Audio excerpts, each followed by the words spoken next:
नमस्कार बच्चों, कैसे हैं आप बच्चों। आज हम उन्नति की पुस्तक की कविता दीपक का अभिमान का अभ्यास कार्य करेंगे। कविता को आपने अच्छी तरह से पढ़ लिया है, समझ भी लिया है और याद भी कर लिया है। इस कविता के कवि द्वारिका प्रसाद माहेश्वरी हैं। तो चलिए बच्चों, इस कविता का अभ्यास कार्य करते हैं।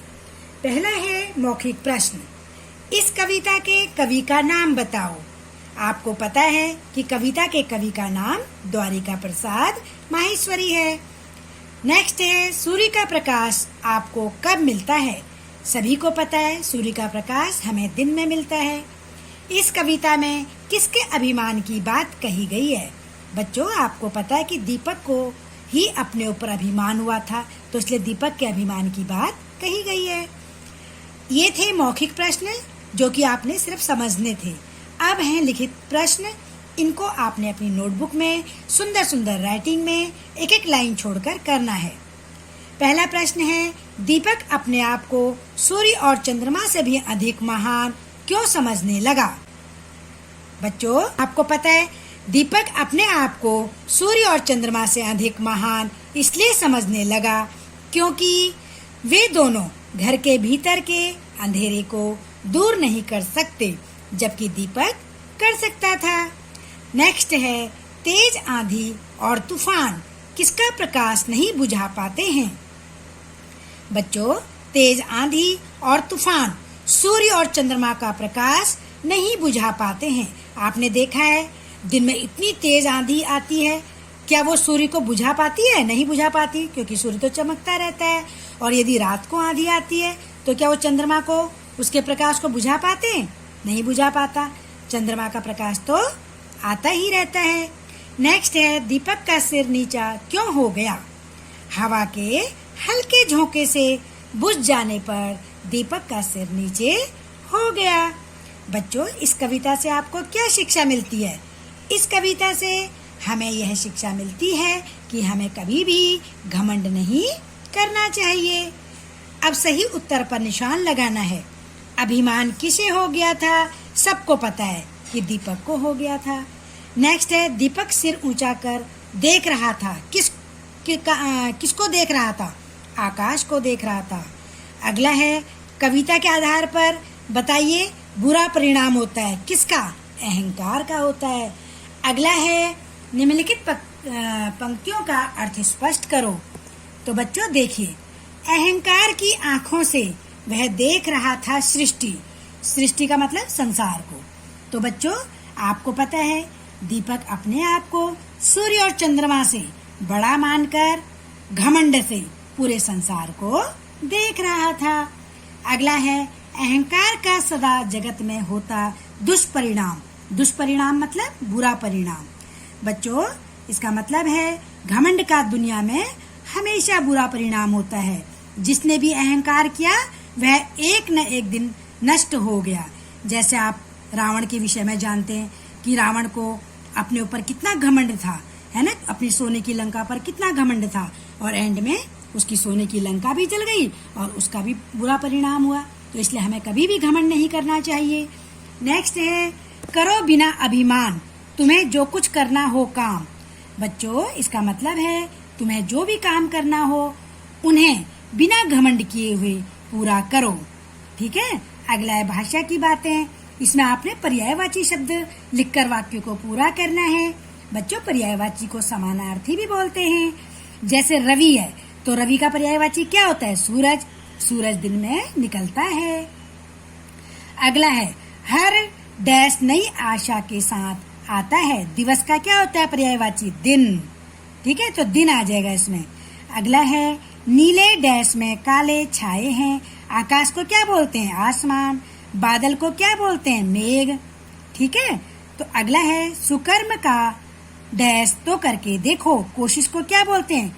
प्रयास या प्रयत्न। ठीक है, कुछ भी लिख सकते हैं।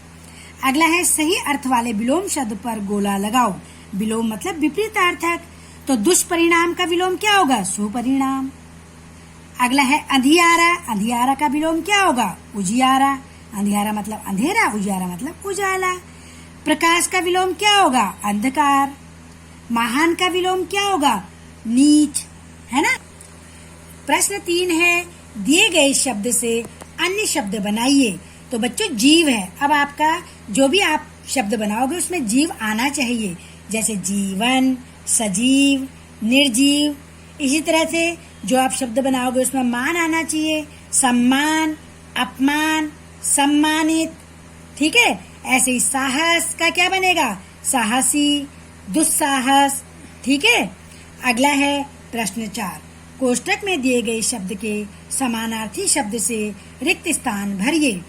तो बच्चों देखिए, समानार्थी रेखा को हम क्या बोलते हैं, लकीर। लकीर के फकीर मत बनो। नक्षत्र को हम तारे बोलते हैं, तो तारे हमारे सौर मंडल का हिस्सा हैं। नेक्स्ट है, जीत के लिए डैश करना चाहिए। प्रयत्न का क्या होता है, प्रयास करना चाहिए। अगला, अहंकार का समानार्थी क्या होगा, घमंड। घमंड कभी न कभी तो टूटता है। अगला है बच्चों री, आपको पता है एक स्वर होता है, अ आ इ ई उ री। तो री के शब्द आपने बनाने हैं। तो देखिए, दो में री लगाए तो क्या बन गया, दृष्टि। क में री लगाए तो क्या बन गया, कृपा। गौ में री बनाए तो क्या बना, गृह। सौ में री लगाए तो क्या बना, सृष्टि। और अमृत, मौ में री लगाए तो क्या बन गया, अमृत। पौ में री लगाए तो क्या बना, पृष्ठ। अब बच्चों अगला है रचनात्मक परीक्षा। इसमें देखिए, हवा के बेग से बूंद कहाँ जा गिरी। आपने पहले पढ़ा हुआ है, कहाँ गिरी थी, सीप के मुंह में। माली की बेटी ने क्या जिद की, सोने का हार लेने की जिद की थी। मंजरी मन ही मन क्या चाहती थी, समुद्र की लहरों में तैरना चाहती थी। अशोक चक्र किसका प्रतीक है, गति तथा प्रगति का। सूर्य का प्रकाश आपको कब मिलता है, दोपहर में। अब ये कविता की पंक्तियां पूरी करनी है। बह गई उस काल एक ऐसी हवा, वह समुद्र और आई अनमनी। एक सुंदर सीप का मुंह था खुला, वह उसी में जा पड़ी मोती बनी। आपने कविता पढ़ी थी, वहां से आपको देख करके लिखना है। अगला है, मिटा गया हल्का सा झोंका ही दीपक को एक, और खिंच गई उसके मस्तक पर कलंक की रेख। यह आपने दीपक वाली कविता में से कंप्लीट करना है।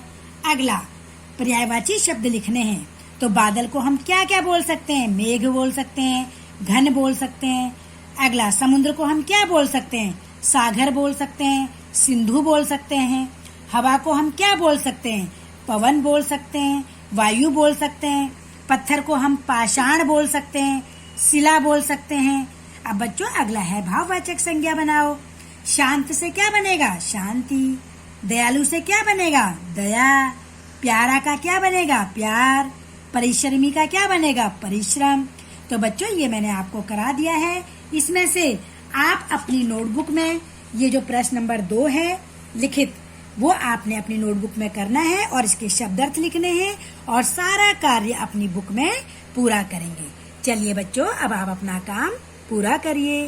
धन्यवाद बच्चों।